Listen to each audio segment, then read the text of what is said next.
What's going on, guys? Your boy John here again, coming at you from, I don't actually know what you call this place. I think it's Canterbury Gardens. It's opposite Westgate Spoons.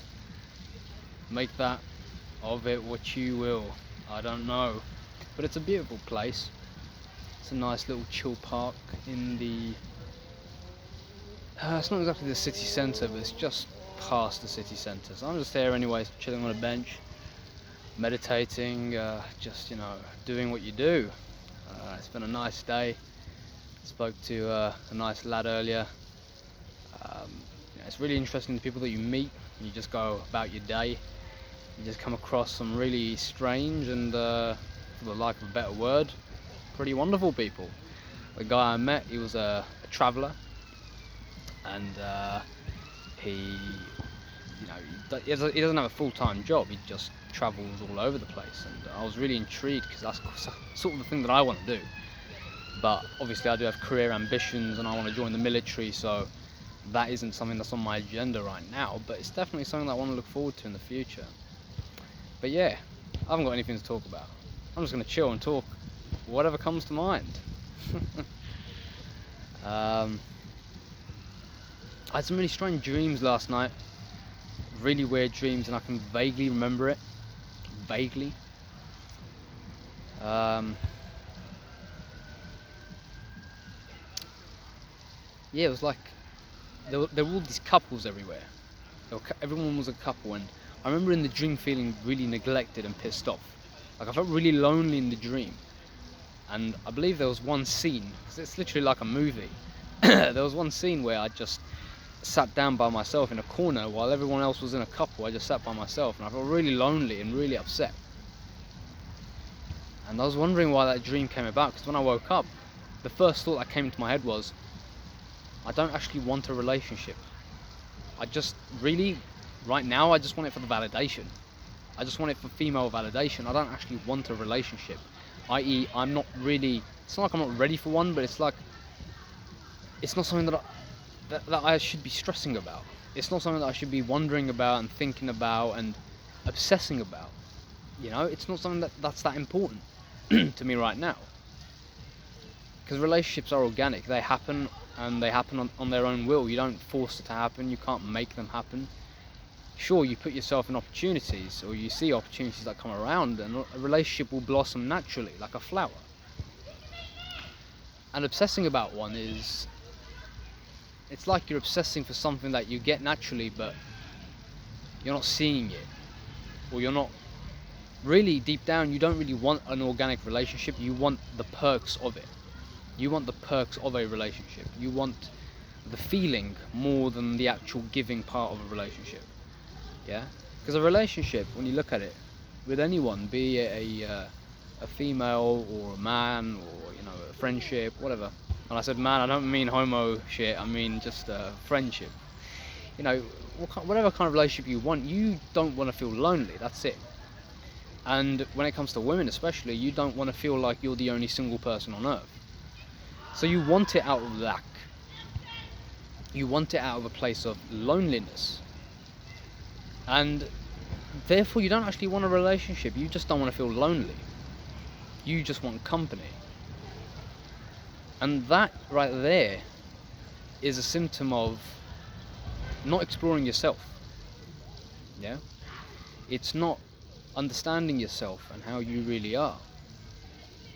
You're not okay with being by yourself. You're not okay in solitude.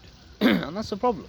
Okay? That's a problem, because if you don't like being by yourself, well, who else are you going to be with? You're going to be with yourself for the rest of your life. You are the only person you can really trust. Human beings, we're social. Okay, we're social. So we like to have human company. We like to have people to hang out with. We like to have relationships with people, and that's natural, that's fine, that's organic. And that's fine, that's normal. Okay, that's normal. You won't get very far in this world without human relationships, without the giving and the taking, and the jazz and the fun that comes with it. But you also need to be very aware of, do you not want to be by yourself? And if so, why not? What's bad about you that you don't want to be with? What do you not like being alone? Is it because you feel lonely? Well, loneliness, you have to understand, is a state of mind. Loneliness is not something you are. Loneliness is a state of mind. Some of my most productive work has come out of me being in a quote-unquote state of loneliness. When I was just alone, and I'm more productive. You know, when I look around at everyone that's in a relationship right now, and sure, they might have jobs on the side, but you know, like 80% of them, they're not taking care of their personal health, their physical health. They're not physically active. They're not exercising. They're not taking care of their mind, so they don't read very much. They just watch Netflix, TV shows. They binge on fast food. They take drugs. Okay, I'm not judging people in relationships, because that's not what I'm supposed to be doing here. And the channel isn't about judging them, and it's not even about, you know, bitterness or jealousy. It's more like the people that I see in relationships are very complacent, and they're very at ease. And that leads them to then neglect very important parts of their own self. So why is it that when you're with someone, when you're in a relationship or you're with some sort of company, why is it then that you neglect your health? Why is it then you neglect your physical health, your mental health, your emotional health? Why is it? Why do you neglect that? And when you're single, by yourself, you then take care of your health. You're more motivated to take care of your health. You're more motivated to just do things to better yourself. You're on a path of self-improvement. I think that it's in every man's nature, every person's nature, to self-improve, or to keep himself in the best peak physical and mental condition. It's in our nature to do that. It's in our nature to be the best version of ourselves. That's Stoicism for you. Stoicism is all about becoming the best version of yourself, the highest ideal. So why is it that when you're in a relationship, people don't take care of themselves? I don't know the answer to that. I don't know. It's something that I've observed, something that I've seen.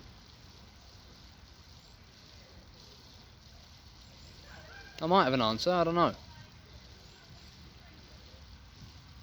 But if I had to give you an answer right now,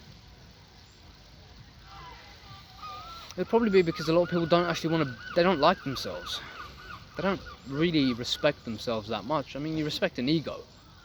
You know, the ego is something that's going to keep you feeling good temporarily, right?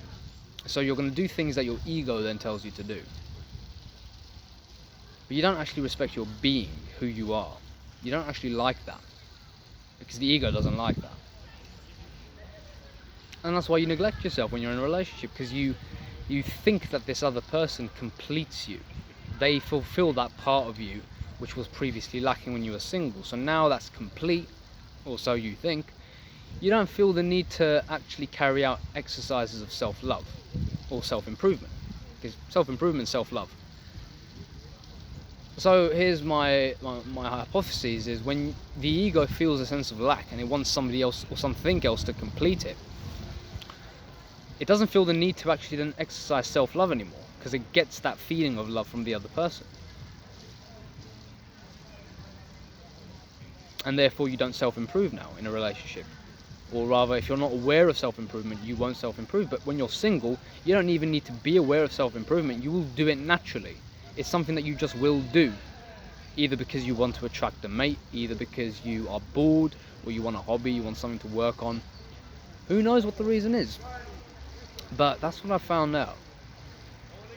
So when I had that dream last night about me feeling really lonely, about not being in a relationship, I found that really odd. But I guess that's my subconscious for you, right? Your subconscious isn't really rational. It's probably more rational than your conscious mind. But I guess deep down, I don't feel fulfilled. And that's something I have to work on. I'm going to be honest with you. That's probably something I have to keep working on, and I have to keep going at it. Because obviously at my core, there's a part of me that feels like I'm lacking something still. Even though I've been practicing meditation, even though that I've tried to be as present as possible and be with myself as much as one can be, there's still this inside subconscious, or unconscious rather, want for a relationship. Really, not even just a desire, but a need. It's a need, and the need is different from a want or a desire.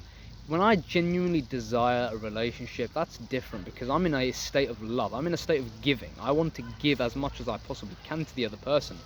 And I feel good in giving. I feel good in being in their company and sharing my essence with them. That's when I am at my peak vibration. But need is characterized by I want something from you.